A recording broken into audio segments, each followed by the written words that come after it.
ಆತ್ಮೀಯ ಕನ್ನಡಿಗ ಬಂಧುಗಳೇ ನಮಸ್ಕಾರ. ಕ್ಷೇಮವಾಗಿರಿ, ನಗ್ತಾ ಇರಿ. ಕಿರು ಮಂತ್ರಾಲಯವೆಂದೇ ಪ್ರಸಿದ್ಧಿಯಾಗಿರುವ ಉಡುಪಿ ಜಿಲ್ಲೆಯ ಬೈಂದೂರಿನ ಒತ್ತಿನೆಣೆಯ ಶ್ರೀ ಗುರು ರಾಘವೇಂದ್ರ ಸ್ವಾಮಿ ಮಠದಲ್ಲಿ ಶ್ರೀ ಗುರು ರಾಘವೇಂದ್ರ ಸ್ವಾಮಿಗಳ 354ನೇ ಆರಾಧನಾ ಮಹೋತ್ಸವ ಕಾರ್ಯಕ್ರಮ ಅತಿ ವಿಜೃಂಭಣೆಯಿಂದ ಜರುಗ್ತಾ ಇದೆ. ಹಾಗಿದ್ರೆ ಬನ್ನಿ ಆ ಕಾರ್ಯಕ್ರಮವನ್ನು ಸಂಕ್ಷಿಪ್ತವಾಗಿ ನೋಡ್ಕೊಂಡು ಬರೋಣ.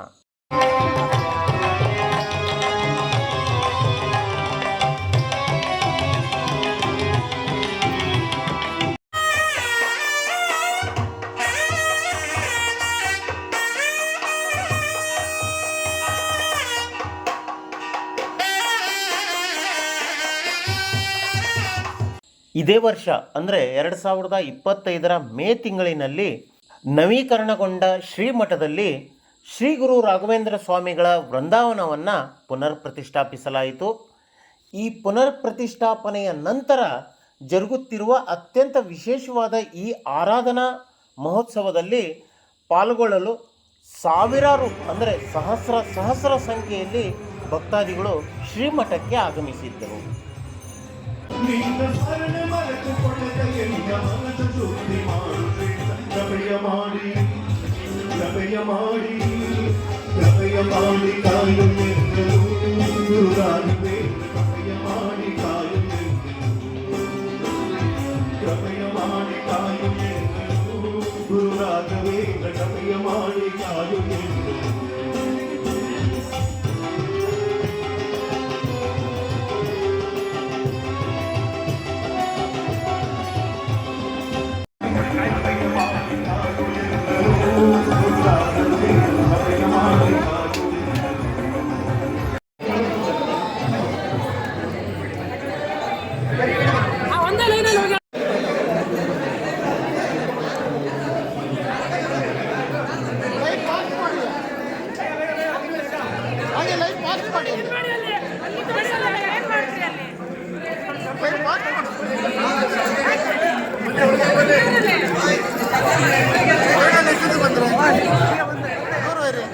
ಸುಂದರವಾದ ಪೇಂಟಿಂಗ್ನಿಂದ ಆಕರ್ಷಿಸಲ್ಪಡುತ್ತಿರುವ ಈ ವಿಶಾಲವಾದ ಹಾಗೂ ಭವ್ಯವಾದ ಶ್ರೀಮಠದಲ್ಲಿ ಸಾವಿರಾರು ಭಕ್ತಾದಿಗಳು ಬಂದರೂ ಸಹ ಆರಾಮಾಗಿ ನಿಂತ್ಕೊಂಡು ಶ್ರೀದೇವರ ದರ್ಶನ ಅಂದರೆ ಶ್ರೀ ರಾಘವೇಂದ್ರ ಸ್ವಾಮಿಗಳವರ ದರ್ಶನ ಪಡ್ಕೊಳ್ಳಿಕ್ಕೆ ವಿಶಾಲವಾದ ಸ್ಥಳವುಳ್ಳ ವ್ಯವಸ್ಥೆಯನ್ನು ಇಲ್ಲಿ ಕಲ್ಪಿಸಿಕೊಟ್ಟಿದ್ದಾರೆ.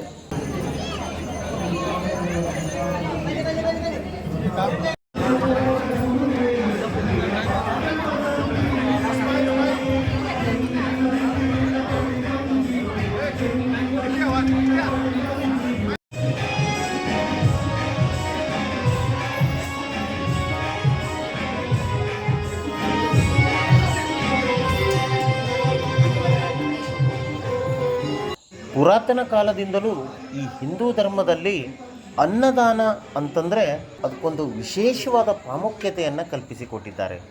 ಯಾವುದೇ ಒಂದು ಹಿಂದೂ ಕಾರ್ಯಕ್ರಮ ಇರಲಿ, ಹಿಂದೂ ಆಚರಣೆ ಇರಲಿ, ಅಲ್ಲಿ ಅನ್ನದಾನ ಸರ್ವೇ ಸಾಮಾನ್ಯ ಆಗಿರ್ತದೆ. ಹಾಗೆಯೇ ಈ ಮಠದಲ್ಲಿ ಶ್ರೀಗಳ 354ನೇ ಆರಾಧನಾ ಮಹೋತ್ಸವದ ಅಂಗವಾಗಿ ಇಲ್ಲಿಯೂ ಸಹ ಪ್ರಸಾದ ಭೋಜನದ ಅಂದರೆ ಅನ್ನದಾನದ ವ್ಯವಸ್ಥೆ ಮಾಡಲಾಗಿತ್ತು. ಅತಿ ಅಚ್ಚುಕಟ್ಟಾಗಿ ಈ ಕಾರ್ಯಕ್ರಮವನ್ನು ನಡೆಸಿಕೊಡಲಾಯಿತು. ಅದರಲ್ಲೂ ವಿಶೇಷ ಅಂತಂದರೆ ಸಹಸ್ರ ಸಂಖ್ಯೆಯಲ್ಲಿ ಬಂದಿರುವ ಭಕ್ತಾದಿಗಳಿಗೆ ಇಂಥ ಮಳೆಗಾಲದಲ್ಲೂ ಸಹ ಸುಲಭವಾಗಿ ಕೂತ್ಕೊಂಡು ಊಟ ಮಾಡಲಿಕ್ಕಾಗಿ ಕುರ್ಚಿಗಳ ವ್ಯವಸ್ಥೆಯನ್ನು ಸಹ ಮಾಡಲಾಗಿತ್ತು. ಶ್ರೀಗಳ ಆರಾಧನಾ ಮಹೋತ್ಸವದಲ್ಲಿ ಪಾಲ್ಗೊಂಡು ಪುನೀತರಾದ ಭಕ್ತಾದಿಗಳಿಗೆ ಅತ್ಯಂತ ಅಪರೂಪದ, ಹೆಚ್ಚಾಗಿ ನಾವೆಲ್ಲೂ ಕೇಳಿರದಂತಹ ಕಾಮಕಸ್ತೂರಿ ಬೀಜದ ಪಾಯಸ ಎಲ್ಲರನ್ನೂ ಸಂತೃಪ್ತಿಗೊಳಿಸಿ ಎಲ್ಲರ ಮೆಚ್ಚುಗೆಗೂ ಪಾತ್ರವಾಯಿತು. ಆತ್ಮೀಯ ವೀಕ್ಷಕರೇ, ಈ ನನ್ನ ವಿಡಿಯೋ ತಮಗೆ ಇಷ್ಟವಾಗಿದ್ದಲ್ಲಿ ದಯವಿಟ್ಟು ನನ್ನ ಚಾನಲನ್ನು ಸಬ್ಸ್ಕ್ರೈಬ್ ಮಾಡ್ಕೊಳ್ಳಿ, ಲೈಕ್ ಮಾಡಿ, ಶೇರ್ ಮಾಡಿ ಹಾಗೂ ತಮ್ಮ ಅನಿಸಿಕೆಗಳನ್ನು ಕಮೆಂಟ್ ಮಾಡಿ ತಿಳಿಸಿ. ನಾಳೆ ಮತ್ತೊಂದು ಹೊಸ ವಿಡಿಯೋದೊಂದಿಗೆ, ಹೊಸ ವಿಷಯದೊಂದಿಗೆ ನಿಮ್ಮ ಮುಂದೆ ಬರ್ತೇನೆ. ಅಲ್ಲಿವರೆಗೂ ಕ್ಷೇಮವಾಗಿರಿ, ನಗ್ತಾ ಇರಿ. ನಮಸ್ಕಾರ.